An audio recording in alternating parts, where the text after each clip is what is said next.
வடக்கு மெக்சிகோவில் காலநிலை மாற்றம் காரணமாக 239 இடங்களில் தீ விபத்துகள் ஏற்பட்டுள்ளது.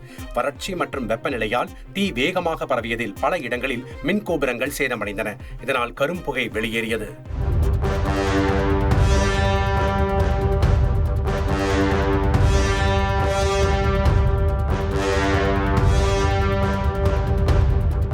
மான்டிரோ உள்ளிட்ட இடங்களில் கடும் சேதம் ஏற்பட்டதாகவும் காற்றின் தரம் மிகவும் பாதிக்கப்பட்டுள்ளதாகவும் நிவோ லியோன் மாகாண கவர்னர் தெரிவித்தார்.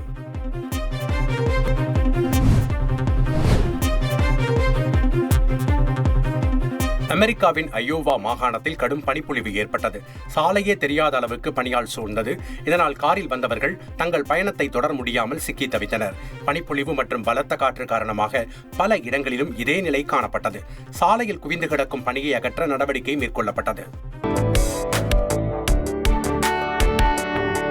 என்னங்க, இனி வீட்டு வேலையில கொஞ்சம் அதிக ஒத்தாசையா இருக்கணும். வேலை கிடைச்சிட்டா? வேலையா? நான் பாஸ் ஆகணும்னு நினைக்கிறேன். எப்படி? பாஸ் வாலா. Boss Wala. Be the boss.